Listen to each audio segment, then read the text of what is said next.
only be established through the democratic political action of the working class. And once again, we need to define what we mean by the terms. The first term, of course, is working class. And as far as we're concerned, the working class is composed of all those who don't own and control the means of wealth production, and who are therefore forced by economic necessity to go out and try and find unemployment, to sell their ability to work, try and sell their ability to work for a wage or a salary. And in a country like Britain, or a part of the world like Britain, this is the vast majority of the population, over 90% of the population. So as far as we're concerned, the agent for social change is nearly everybody. Political action. Well, this is action aimed at winning control of political power, the winning control over the state machine, over the machine of government. That must be the way forward. Of course, that implies that the workers, once they become socialists, should organise into a socialist political party. The democratic political action. What we mean by democratic, in both senses of the term. First of all, that it has to be the will of the majority. It has to be what the majority of people want and understand. We also use it in the second sense, that the methods employed to get to socialism must also be democratic. And this means that the socialist political party must be organised, an open democratic party. This is a disagreement which will probably come out in the debate, without a leader and without a leadership group. It must be a democratic party under the control of the members. So, and also, of course, we use the word democratic in the sense that it can be used democratic methods to gain control over the state machine, to gain control of political power.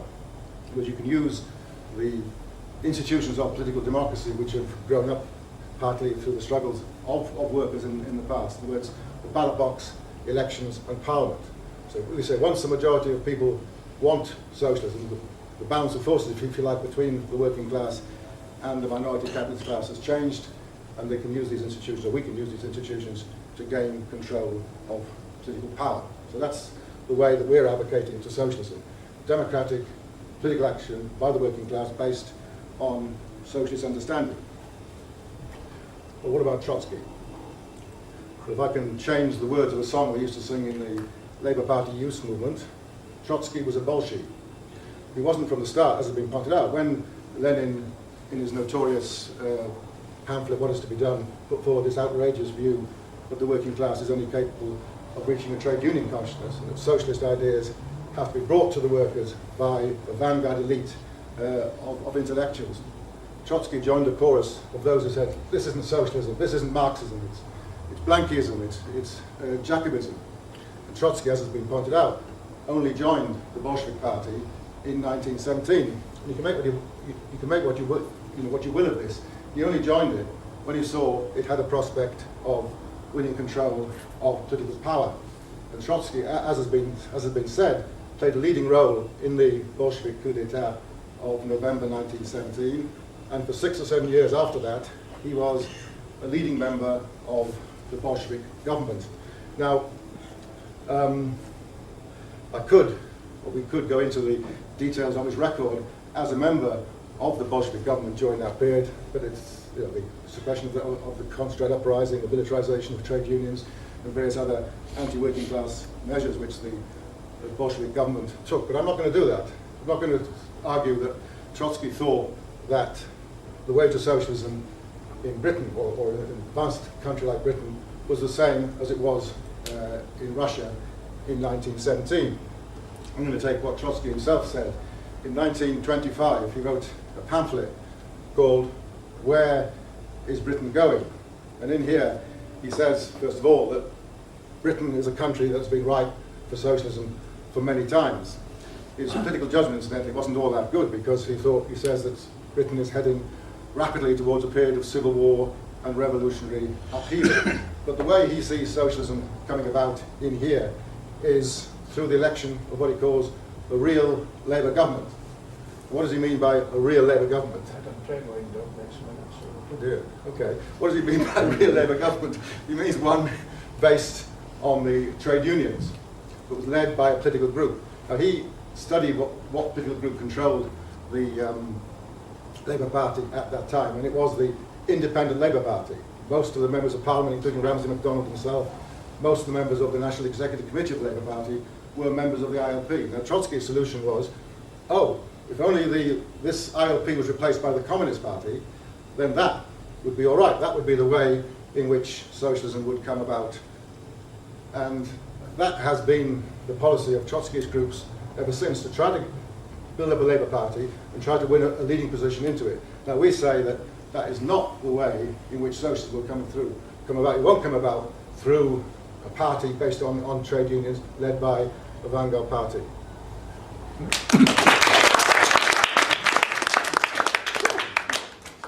Okay, how long? 10 minutes, okay?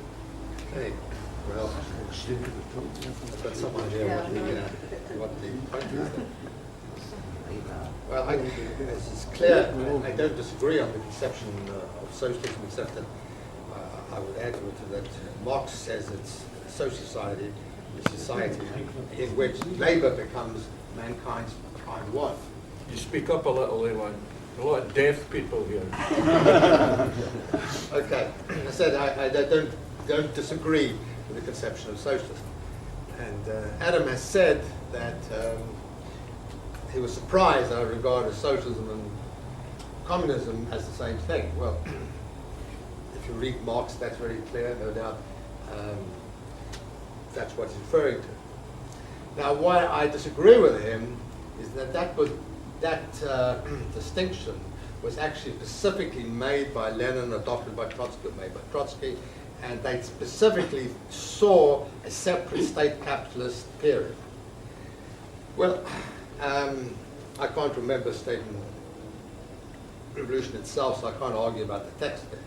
I have actually, but I have read what Lenin and Trotsky were writing in the period of 17 to 23, and I've read quite a bit of it in Russian, quite a bit of what I've read, not everything that has appeared, which is far too much anyway. And one thing that is clear is when they use socialism there as applying to the Soviet Union, when I've read it, and no doubt there were other cases where the printer didn't put it in, there are inverted commas. And sometimes they make it clear that it isn't socialism.